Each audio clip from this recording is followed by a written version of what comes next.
அந்த அம்மா கனவுல இப்ப என்ன நடந்துகிட்டு இருக்குன்னா, மோடி இந்த நாட்டினுடைய பிரதமராக இல்லாமல் ஒரு இந்தியா கூட்டணியுடைய பிரதமர் இந்த இந்தியாவுக்கு வரப்போறாரு அப்படின்னு கனவு கண்டு கொண்டிருக்கக்கூடிய ஒரு சகோதரி இந்த நெல்லை மாவட்டத்தில் மட்டும்தான் நம்ம பார்க்க முடியும். காரணம், இது வீரம் செறிந்த ஒரு மாவட்டம். பெண்களுக்கு முன்னுரிமை கொடுத்த புரட்சி கவிஞர், தேசிய கவி பாரதியை பெற்றுக் கொடுத்த மாவட்டம். அற்புதமான இந்த நெல்லை மத்திய மாவட்டத்தில் கலைஞர் நூற்றாண்டு விழாவையும் கழக இளைஞரணி மாநாடு தீர்மான விளக்க பொதுக்கூட்டத்தையும் நமது தமிழக முதல்வர் அவர்களின் பிறந்த நாளையும் இணைத்து ஒரு அற்புதமான நிகழ்ச்சியை பொதுக்கூட்டத்தை நடத்தி முன்னாள் அமைச்சர் எங்கள் அருமை அண்ணன் டிபிஎம் மைதீன் கான் 3 மதமும் ஒரே மேடையில் இன்னைக்கு சங்கமித்திருக்குதுன்னா அது திமுக மேடையை தவிர வேற எந்த மேடையிலும் நீங்க பார்க்க முடியாது. அண்ணன் டிபிஎம் மைதீன் கான் அமைச்சராக இருந்த போது எங்க ஸ்கூலுக்கு ஒரு தடவை வந்திருந்தார். அப்ப அந்த அமைச்சர் கார் பாத்திருக்கீங்களா? தமிழ்நாடு எம்பரம் போட்டிருக்கான், தேசிய கொடி இருக்கான். அமைச்சர் அப்ப வந்திருக்காரு. நான் சாதாரண பள்ளிக்கூட வாச்சார். அப்ப என்ன நாம திமுக அப்பதான் பேசிட்டு இருக்கேன். அமைச்சர் எங்க ஸ்கூலுக்கு வந்திருக்காருன்னு சொல்லவா, நான் போய் ஓரத்தில் நின்றுகிட்டு இருந்தேன். அண்ணன் வரணும்னு லியோனி இங்கதான் வேலை செய்யறாரா அப்படின்னு கேட்டாரு. ஆமனே அப்படின்னு அமைச்சர் என்னை தேடுறாருன்னு எனக்கு கிரேடு ஏறிடுச்சு பள்ளிக்கூடத்திலேயே. அமைச்சர் உங்களை கூப்பிடுறாரு அமைச்சர் அப்படின்னா போய் அண்ணன் பக்கத்துல நான் நின்னேன். எங்க ஹெட் மாஸ்டர், எங்க ரெக்டர், எங்க ஸ்கூல்ல இருக்க எங்க ஃபாதர்கள் எல்லாரும் அண்ணன் வந்துட்டு போன பிறகு எனக்கு மரியாதை எங்கேயோ போயிருச்சு. அதை விட ரொம்ப முக்கியம், அவருடைய அரசாங்க வாகனத்தில் என்னை உட்கார வச்சு ஸ்கூலுக்கு வெளியில வந்து என்னை வீட்டில் இறக்கி விட்டு போனார். அன்னைக்கு அவருடைய அரசாங்க வாகனத்தில் உட்காரும் போது நான் நினைச்சேன், என்னைக்காவது ஒரு நாள் நம்மளும் இந்த அரசாங்க வாகனத்தில் உட்காரணும்டா அப்படின்னு நினைச்சேன். அத்தனை ஆண்டுகளுக்கு பிறகு 2021 என்னை தமிழ்நாடு பாடநூல் கழக தலைவராக்கி ஒரு அரசாங்க வாகனத்தில் ஒரு சாதாரண வாத்தியார உட்கார வச்சது நம் தமிழக முதல்வர் தளபதி மு.க. ஸ்டாலின். அதுக்கு முன்னாடி என்னை உட்கார வச்சவர் டிபிஎம் மைதீன் கான். அவர் தொடங்கி வச்சதான் லியோனி இன்னைக்கு அரசாங்க வாகனத்தில் நான் வந்திருக்கேன். இந்த நிகழ்ச்சியை ஏற்பாடு செய்து கொண்டிருக்கக்கூடிய சுரேஷ் அவர் பாருங்க, இதுவரைக்கும் இந்த நாற்காலியில எல்லா நாற்காலியும் உட்காந்துட்டாரு. ஏன்னா நான் வந்தேன்னா அங்க உட்கார்ந்து இருந்தாரு, எந்திரிச்சு இங்க வந்தாரு. அதுக்கப்புறம் அமைச்சர் வந்தோம்னா அந்த நாற்காலியில இருந்து இங்க வந்தாரு. அப்புறம் இன்னும் பக்கத்துல உட்கார்ந்து இருந்தாரு. ஏஎல்எஸ் வரவும் அந்த நாற்காலியை விட்டுட்டு இப்ப அங்க போயிட்டாரு. வடாப் வந்தோம்னா அந்த நாற்காலியில இருந்து இப்ப அங்க போயிட்டாரு. ஒரு நிகழ்ச்சியை ஏற்பாடு பண்ணவர் எந்த நாற்காலி இருந்தாலும் உட்காருவாரு, நாற்காலியே இல்லாட்டி நிப்பாரியா. அதான் எங்க திமுகவுல இருக்கக்கூடிய நிகழ்ச்சி ஏற்பாடு சுரேஷ். அவருக்கு எல்லாரும் அந்த பலத்தை கைதட்டு கொடுத்து அவரை பாராட்டும்படி அன்போடு கேட்டுக்கலாம். காரணம், நிகழ்ச்சி ஏற்பாட்டாளரே 3/4 மணி நேரம் பேசுவாங்க சில ஊர்ல. நான் இந்த நிகழ்ச்சியை எதற்காக ஏற்பாடு செய்கிறேன் என்றால், வந்திருக்க சகோதரி எல்லாம் நீ ஏற்பாடு வந்துட்டு போறையா, லியோனி எதுக்கியா கூட்டு வந்த, அவரை பேச விடுங்க அப்படின்னு சொல்ற அளவுக்கு பேசுவாங்க. ஆனா சுரேஷ் பேசல. ஆனா இங்க வந்திருக்கிற சகோதரிகள்லாம் பார்த்தேன். ஒரு கூட்டத்தில் நடந்து வர்றப்போ ஒரு அம்மாவுக்கு வணக்கம் சொன்னேன். அந்த அம்மா சொல்லுது, டிவியில பார்த்தா கிழவி மாதிரி இருக்காரு, நேரில் அழகா இருக்காரு அப்படின்னு. அந்த அம்மா வயசுக்கு இது தேவையில்லாத ஆராய்ச்சி தான். ஆனா அந்த அம்மா மனசுல இருக்கிற வஞ்சகம்லாம் சொல்லிச்சு. திருநெல்வேலிக்காரங்க எப்பயுமே மனசுல எதையுமே வச்சுக்க மாட்டாங்க. மனசுல ஓரமா அப்படி வச்சிருக்கிறத கூட பழிச்சுன்னு விட்டுருவாங்க. நான் இங்க மேடையில டிவியில ஏன் கிழமை மாதிரி இருக்கோம்னா, பவுடரை போட்டு லைட்டை போட்டு உட்கார வச்சிருப்பான் டிவியில. அப்ப எல்லா பேரும் அசிங்கமா தான் இருப்பேன் டிவியில. இங்க நான் அழகா இருக்கிறதுக்கு வேற ஒரு காரணம் இல்ல. நான் நின்றுகிட்டு இருக்கிறது திராவிட முன்னேற்ற கழகத்தினுடைய மேடை. இங்க நின்னா யாரு வேணாலும் அழகா இருப்பாங்க. இந்த திருநெல்வேலியை பத்தி நிறைய பாட்டு இருக்கு. தஞ்சாவூர் மண்ணை எடுத்து தாமிரபரணி தண்ணிய விட்டு சேர்த்து சேர்த்து செஞ்சது இந்த பொம்மை. இது பொம்மை இல்ல உண்மை. எத்தனையோ பொம்மை செஞ்சேன் கண்ணுமா, அது அத்தனையும் ஒன்ன போட மின்னுமா. பதில் சொல்லம்மா.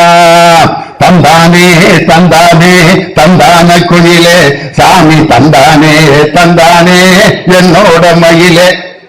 கவிப்பேரரசு வைரமுத்து எழுதி பொற்காலம்ங்கிற படத்துல எழுதின பாட்டு. தஞ்சாவூர் மண்ணை எடுத்து தாமிரபரணி தண்ணியை விட்டு சேர்த்து சேர்த்து செஞ்சிருந்த பொம்மைன்னு எழுதினார். அப்ப பத்திரிகைக்காரன் கேட்டாங்க, தஞ்சாவூர்ல மண்ணெடுத்தில அதுக்கு பக்கத்திலே காவேரி ஆறு இருக்குல்ல, அங்க தண்ணி எடுத்திருக்கலாம்ல, அங்கிருந்து மண்ணை தூக்கி எதுக்க திருநெல்வேலியில வந்து தாமிரபரணியில தண்ணி எடுத்த அப்படின்னு கவிஞர்கிட்ட கேட்டப்ப அவர் சொன்ன பதில், காவேரி ஆறு கர்நாடக மாநிலத்தில் உற்பத்தியாகி தமிழ்நாட்டுக்கு வருது, இன்னொரு மாநிலத்தில் உற்பத்தியாகி நமக்கு மாநிலத்துக்கு வரும் ஆத்துல நான் தண்ணி எடுக்க மாட்டேன், நம்ம மாநிலத்திலே உற்பத்தியாகி நம்ம மாநிலத்துக்கே பயன் தரக்கூடிய தாமிரபரணியில தாண்டா நான் தண்ணி எடுப்பேன். சுயமரியாதையான ஆறு தாமிரபரணி ஆறு, அதுல தண்ணி எடுத்து நான் பொம்மை செஞ்சேன். யாரு? வைரமுத்து சொன்னார். இந்த ஊரில் பிறந்த பாரதி தான் பெண்கள் எப்படி இருக்க வேண்டும் என்று முதலில் இலக்கணம் வகுத்த பாரதி. முண்டாசி கவிஞன் வீரர் மிக்க பாரதி பிறந்த ஊர் இந்த நெல்லை சீமை. என்ன சொன்னாரு ஔவையார்? என்ன சொன்னாங்கன்னா, தையல் சொல் கேளேன், பொம்பளை பேச்ச கேட்காத. யாரு? ஔவையார. கேட்ட சீரழிஞ்சிருவ அப்படின்னு யார்? ஒரு பொம்பளையே சொல்லி இருக்கிறாங்க அன்னைக்கு. அதுக்கு தகுந்த மாதிரி சினிமா பாட்டு போனா எப்படி வந்துச்சு பாத்திருக்கீங்களா? அப்ப எல்லாம் வந்த பாட்டு தூக்கு தூக்கிங்கிற படத்துல சிவாஜி கணேசன் பாடுறாரு. கண்டால் கொள்ளும் வீசமாம் கட்டளைக்கு மங்கையரை நான் கொண்டாடி தெரியாமல் குருடானது காலம். பெண்களை நம்பாதே கண்களே, பெண்களை நம்பாதே. இந்த பாட்டை கேட்டுன்னு ஒருத்தர், ஆகா லியோனே உண்மையை அப்படியே பாடுறாங்கிறார் ஒருத்தர். பெண்களை நம்பாதேன்னு பாடினாங்க. சந்திரபாபு ஒரு படத்துல பாடுறாரு, கோலமாமத யானையை நம்பலாம், கொள்ளுவேங்கை புலியை நம்பலாம், ஆனால் இந்த சேலை கட்டிய மாதரை நம்பினால் தந்தனா பாட்டு பாடணும், துண்டனா தாளம் போடணும். பொம்பளைய நம்பாதன்னு எழுதுனா பாட்டு. ஆனா பாரதினா என்ன சொன்னான்னா, தையலை உயர்வு செய், பெண்களை உயர்வு செய் என்று எழுதிய ஒரே கவிஞன் உங்கள் மண்ணில் பிறந்த முண்டாசு கவிஞன் பாரதி. நிமிர்ந்த நன்னடையும் நேர் கொண்ட பார்வையும் நிலத்தில் யாருக்கும் அஞ்சாத ஞான செருக்கு ஒரு பெண்ணுக்கு வேணும்னா. ஆனா இன்னைக்கு பெண்ணை அப்படியே வச்சிருக்கான். ஒரு பொம்பளைன்னா எப்படி இருக்கணும்னானே ஒன்னும் தெரியக்கூடாது, குனிஞ்சதலை நம்புறாம நடக்கணும், வெக்கப்படணும். அதுக்கு பேர் தான் பொம்பளை பிள்ளை. இங்க மாமா அவன் பேரனும் நமக்கு தெரியும் அப்படின்னா தான் அருமையான பிள்ளை. எப்படி வெக்கப்படுது பாருங்க. வெக்கப்படணும், பேசுறதுக்கு யோசிக்கணும், எது கேட்டாலும் தெரியாதுங்கனா, குனிஞ்சகளை நிமிராம நடக்கணும், அடக்க ஒடுக்கமா இருக்கணும். இப்படித்தான் பெண் இருக்கணும்னு முடிவு பண்ணி வச்சிருந்தான். குனிஞ்சதலை நிமிராம இந்த திருநெல்வேலி ஜங்ஷன் ரோட்ல ஒரு பொம்பளை நடு ரோட்ல குனிஞ்சதலை நிமிராம நடந்தா லாரியில் அடிபட்டு தான் ஜாகணும். ஒரு காலத்தில் இப்படித்தான் பெண்களை அடிமைப்படுத்தி வைத்திருந்தார்கள். ஆனா என் தலைவன், தானை தலைவன் டாக்டர் கலைஞர் பெற்றெடுத்த எங்கள் தளபதி தமிழக முதல்வர் தான் பெண்களுக்கு விடியல் பயணம் என்ற திட்டத்தை கொடுத்து பஸ்ல கம்பீரமா உட்காந்து வாமா வாமா நீ புருஷ முட்டாட்டு 2 பேரும் இதுல பஸ்ல போறாங்க கல்யாணத்துக்கு. அப்ப வீட்டுக்காரர் டிக்கெட் எடுக்கிறாரு, இந்த அம்மா டிக்கெட்டை கொடுத்துட்டு காசு கொடுக்கல. எங்க அண்ணன் ஸ்டாலின் பஸ். உடனே அவர் புருஷன் பார்க்கிறாரு, ஏற்கனவே நம்மளை மதிக்க மாட்டேங்கிற, இதுல இப்படி பஸ்ல ஃப்ரீயாவே அவர் அனுப்பி விடுறாரு, நம்மளை மதிக்கவே மதிக்காதீங்கள அப்படின்ட்டு இங்க திருநெல்வேலியில இருந்து சத்தநல்லூருக்கு என்ன, திருநெல்வேலியில இருந்து ஹை கிரவுண்டுக்கு என்ன, திருநெல்வேலியில இருந்து என் தம்பி கோபி இருக்கிற பேட்டை பகுதிக்கு என்ன, ஒரு பெண் ஒரு பஸ்ல ஏறி சுதந்திரமாக பயணம் செய்யும் சுதந்திரத்தை வழங்கிய ஒரு தலைவர் நம் தமிழக முதல்வர் தளபதி மு.க. ஸ்டாலின். அந்த விடுதலை உணர்வு பெண்ணுக்கு வேணும். ஆனா பாரத பிரதமர், ஒன்றிய பிரதமர் ஐயா நரேந்திர மோடி இங்க திருநெல்வேலியில வந்து என்ன பேச்சு, அவர் பேச்சு நடிப்பு பார்த்திருக்கீங்களா? ஜெய் ஜவான் ஜெய் கிசான்,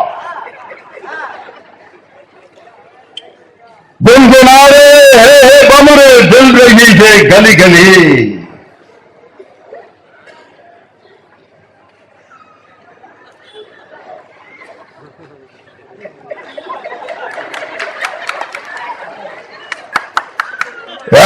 தமிழ் சொந்தங்கள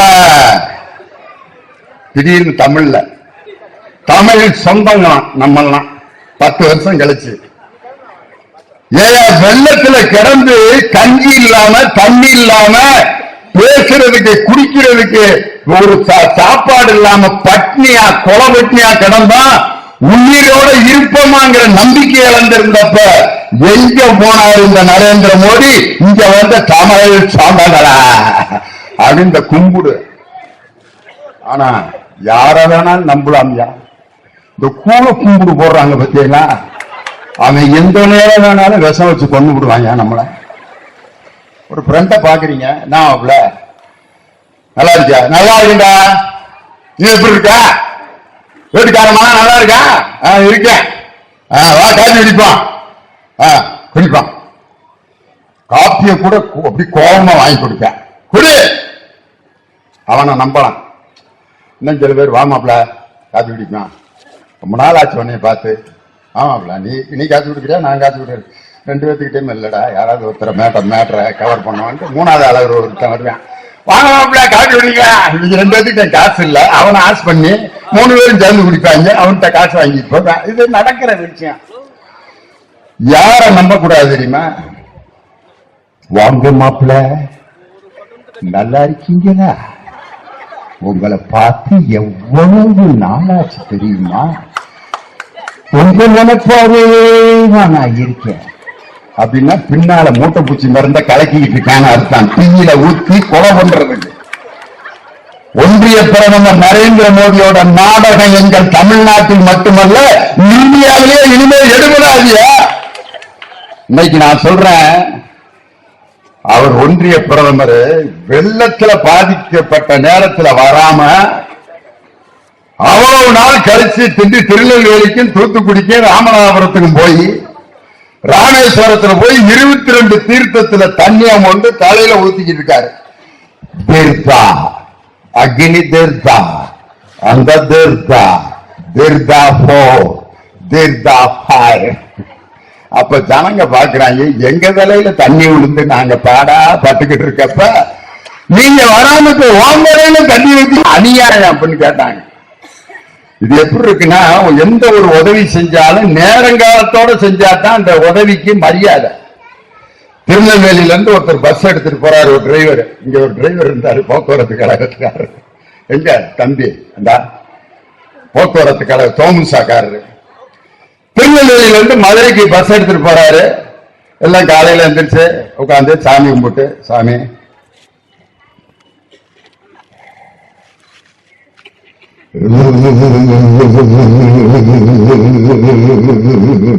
ஸ்டார்ட் பண்ணி போகுது. தச்சநல்லூர் கயத்தாறு தாண்டி போயிட்டு இருக்கு.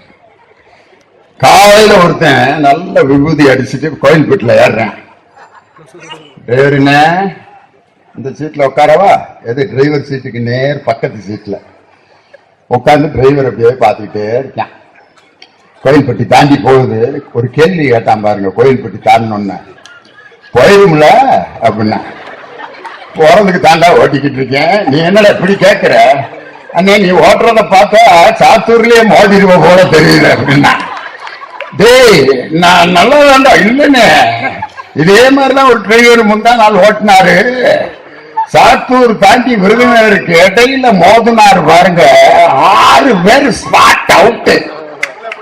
டிரைவர் எலும்பு எங்க இருக்குன்னு தெரியாம தேடிக்கிட்டு இருக்காங்க. டிரைவர் ஓட்டுவார் நினைக்கிறீங்க வண்டியா? அவரு ஏண்டா வேற ஏதாவது பேசுறா, உனக்கு ஒன்னும் ஆகாதுன்னு நீ ஓட்டுன அப்படின்னா தொங்குன்னு மோதிட்டேன்.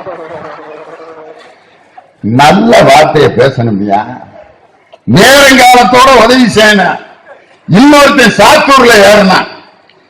ஏறி விருதுநகர்கிட்ட ஒரு இடையில ஒரு ஹோட்டல்ல நிப்பாட்டி வண்டி 5 நிமிஷம் 10 நிமிஷம் நிக்க, டீ காஃபி சாப்பிடுறவங்க எல்லாம் போய் சாப்பிடுவாங்க அப்படின்னு டிரைவர் அனுப்பினார். போயிட்டு டிரைவரும் கட்டிட்டு போய் காஃபி எல்லாம் குடிச்சிட்டு வந்து வண்டியை ஸ்டார்ட் பண்ணிட்டு கியர் போடலான்னு கம்பியை தேடுறாரு. கம்பியை காணா. எங்கடா கம்பி அப்படின்னு பார்த்தா அந்த பின்னாடி சாத்தூர்ல ஏறினான்ல அவன் விருதுநகர் தாண்டி அண்ணே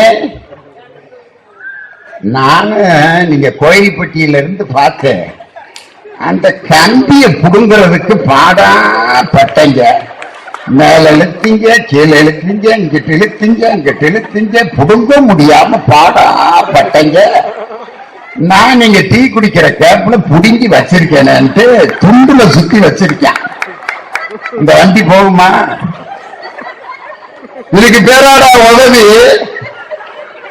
நேரங்காலத்தோட ஒரு உதவி செய்யறனா தீபாவளி வரப்போதில்லை எங்க ஊர்ல இப்படித்தான் வந்து தீபாவளிக்கு ஒருத்தன் பேண்ட் கடையில வாங்கிட்டான் டெய்லரு அளவு மாத்தி தைச்சிட்டாரு எவனோ ஒருத்தன் அளவு தைச்சு பேண்ட் லூசா காலுக்கு கீழே 1.5 அடி கிடக்குது போட்டு பார்க்கறேன் இதை போட்டுக்கிட்டு நம்ம தீபாவளிக்கு போனோம்னா பைத்தியக்காரன் கல்ல கொண்டு எரிவாங்கல என்னடா பண்றதுன்ட்டு முந்தின நாள் நைட்டு அவங்க அம்மா கண்ணாடியை போட்டு உட்கார்ந்து இருந்திருக்கு லூசு பேண்டா இருக்கு நீ நல்ல டெய்லர் மிஷின்ல தச்சு கொடுப்பீல ஒரு 3 சென்டிமீட்டர் வெட்டி மடிச்சு தச்சு கொடுமா அப்படின்னு அம்மாட்ட கேட்டேன் அவங்க அம்மா பாடா கண்ணு தெரியல எனக்கு வேற யார்ட்டையாவது கொடுத்து தச்சுக்க அப்படின்னா அவன் தங்கச்சிக்காரி வந்திருக்கு தீபாவளிக்கு இந்தடி உனக்கு நான் தான் 10 பவுன் போட்டு பின்னாடி கட்டி குடிக்க போறேன்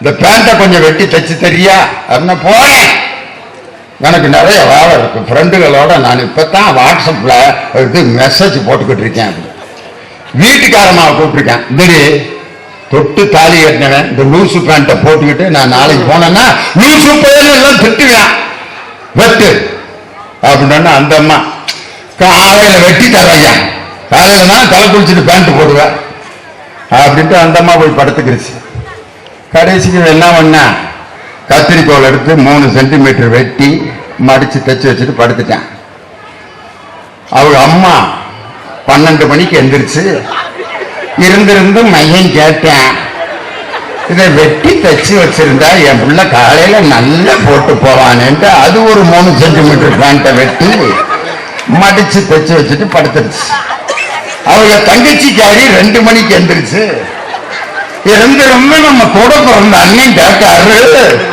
இந்த பேண்ட்டை வெட்டி தைக்காம எங்க அண்ணன் லூசு பேண்ட்டை போட்டுக்கிட்டு காலையிலயா அலையும்னா அது ஒரு 2 சென்டிமீட்டர் வெட்டி மடிச்சு தைச்சு வச்சிருச்சு 4 மணிக்கு வீட்டுக்காரன் எந்திரிச்சு அது ஒரு 2 சென்டிமீட்டர் வெட்டி மடிச்சு தைச்சு வச்சிருச்சு ஐயா தலை குளிச்சுட்டு வந்து ஜட்டியை போட்டு பேண்ட்டை போடுறான் பேண்ட் 5 தவணையா கீழே கிடக்குது ஜட்டிக்கு மேல இருக்கு பேண்ட் அம்புட்டை வெட்டி தள்ளிச்சு அம்புட்டை குறுப்போம் அந்த உதவியை கேட்கிறப்ப செஞ்சிருந்தா அவன் காலையில நல்ல பேண்ட்டை போட்டிருப்பான்ல வெள்ளத்துல நாங்க கஞ்சிக்கு இல்லாம தண்ணிக்கு இல்லாம கிடக்க மின்சாரம் இல்லாம கிடக்கிறப்ப எங்களை வந்து பார்க்காத ஒன்றிய பிரதமர் இந்த நாட்டுக்கு தேவையில்ல எங்களை அடுத்த நாளே வந்து பார்த்த திராவிட மாடல் முதல்வர் தாயா எங்க நாட்டுக்கு தேவை என் தம்பி உதயநிதி ஸ்டாலின் அத்தனை மாவட்டத்துக்கும் போய் இளைஞரணி மக்களை அவர்கள் ஒன்றாக திரட்டி அனைத்து உதவிகளையும் செய்தார் அதே மாதிரி தூத்துக்குடியில இரவு பகல் என்று பாராமல் இடுப்பளவு தண்ணீரிலே நின்று பெண்களுக்கு தேவையான அனைத்து உதவிகளையும் செய்தவர் எங்கள் நாடாளுமன்ற உறுப்பினர் அருமை சகோதரி கலைஞர் பெற்றெடுத்த கனிமொழி கருணாநிதி வட மாநிலங்களில் 6 மாநிலங்களில் பாஜக தோல்வி அடைந்திருக்கிறது ஆனால் 400 தொகுதியில் ஜெயிப்போம் என்று மனப்பால் கொடுத்துக் கொண்டிருக்கிறார்கள் ஆனால் 400 தொகுதிகளில் வெற்றி பெறப் போவது இந்தியா கூட்டணி எங்கள் தலைவர் யாரை அடையாளம் காட்டுகிறாரோ அவர்தான் இந்த இந்தியாவின் பிரதமரானார் மதச்சார்பற்ற சக்திதான் இந்தியாவை நாளை ஆட்சி செய்யும் என்று சொல்லி உங்களிடமிருந்து விடைபெறுகிறோம் நன்றி வணக்கம் டாக்டர் கலைஞர் திராவிட முன்னேற்ற கழகம் தமிழக முதல்வர் தளபதி ஸ்டாலின் இளைய தலைவர் உதயநிதி ஸ்டாலின்